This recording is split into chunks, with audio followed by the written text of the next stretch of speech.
Today we're going to talk about properties that are used in algebra and pre-algebra. These are three new words that we're going to have to learn and basically just memorize what they mean. The first one is commutative. Practice that a couple times, making sure you can say it. Commutative. The next one's associative. Practice that one out loud a couple times too.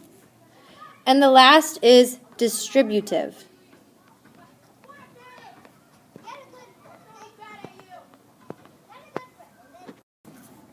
The first property we're going to talk about is the commutative property. The commutative property states that if you take any number times another number,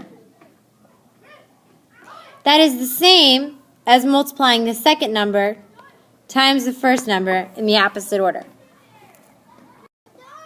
This is what the commutative property says. Let's go ahead and try some numbers in there. So if I say A equals 4 and B equals 3, that means that since B is still obviously 3, 3 times 4 equals the same thing.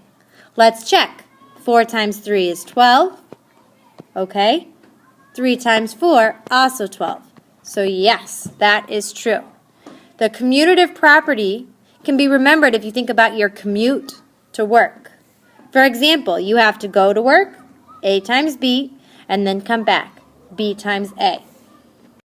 The commutative property also works with addition. For example, A plus B equals B plus A. Let's try it. Let's say A still equals 4 and B still equals 3.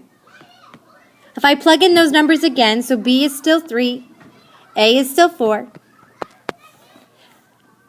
I should get the same amount on both sides. So 4 plus 3, 7, yes. 3 plus 4, 7, yes. So the commutative property works with multiplication and addition.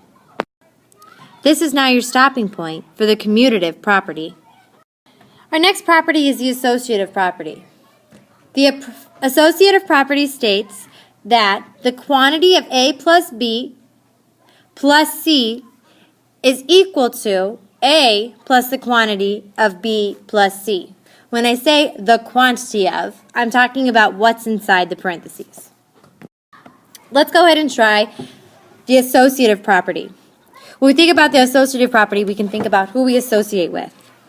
So right now, A is associated with B, and then C is hanging on the outside. But that's the same as A hanging out on the outside and B plus C hanging together, according to the associative property. So I'm going to keep A is 4.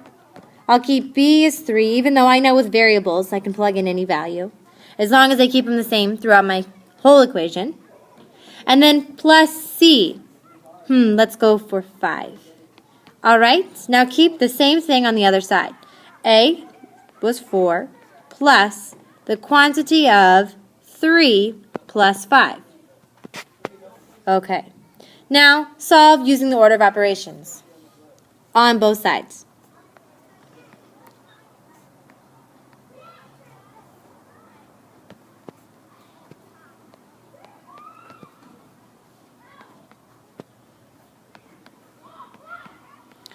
Yep, I ended up with 12 on both sides of the equation. Just like with the commutative property, the associative property can be used with addition or multiplication. So here's my second example of the associative property. Remember that associative property goes with parentheses and parentheses moving around. So you think about who do you associate with, who do you hang around with. And that switches around in these problems. So let's go ahead and use the same values. A, I'm going to keep as 4. B, I'll use 3. Times C, I use as 5. And remember, the parentheses go around the 4 and the 3. And the way we read this is the quantity of 4 times 3 times 5. And remember, there's a whole other side to this equation, and that's where the associative property comes in, saying that this side of the equation is the same as this side of the equation, even though they look a little bit different with the parentheses. Keep the same values. A is 4 times the quantity of 3 times 5. So the only thing that changed is what's inside the parentheses.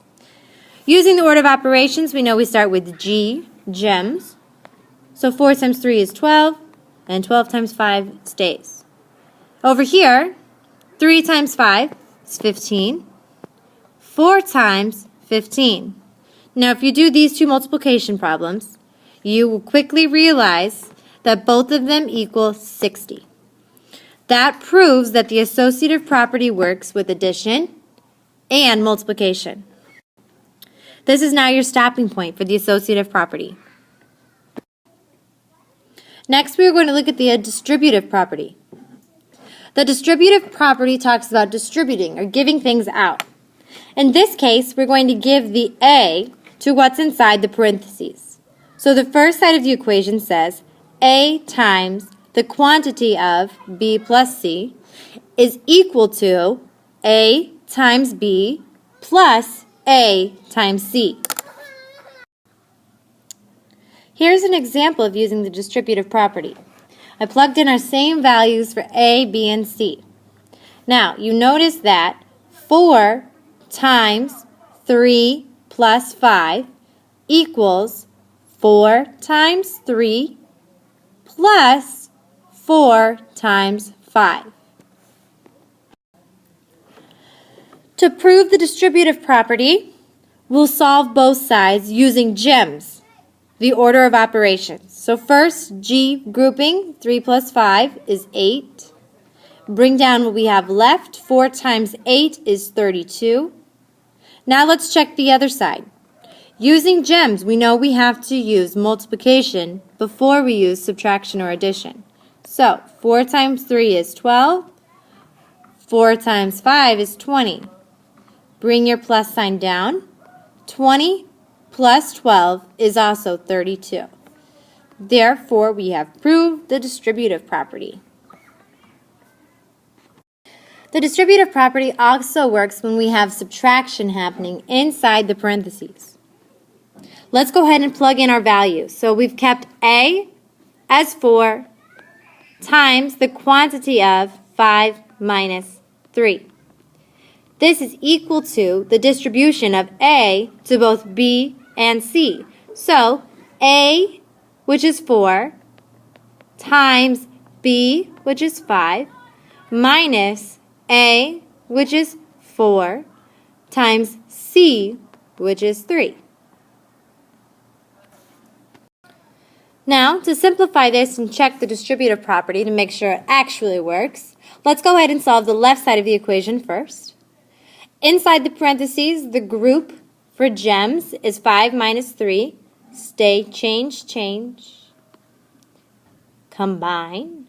5 minus 3 is 2. Keep the sign of the greater. Bring down what you have left. Next we do 4 times 2 and get 8. So this side of the equation is 8. Let's go ahead and check the other side of the equation. Remember, in gems, we have grouping first, then exponents, then multiplying and dividing. So I need to do my multiplication first. Bring down what I have left. 20 minus 12 is a stay, change, change.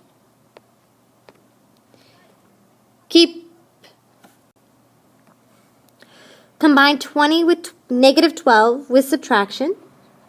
20 minus 12 is 8. Keep the sign of the greater, which is 20, and it is positive. So yes, the distributive property also works when we have subtraction inside the parentheses.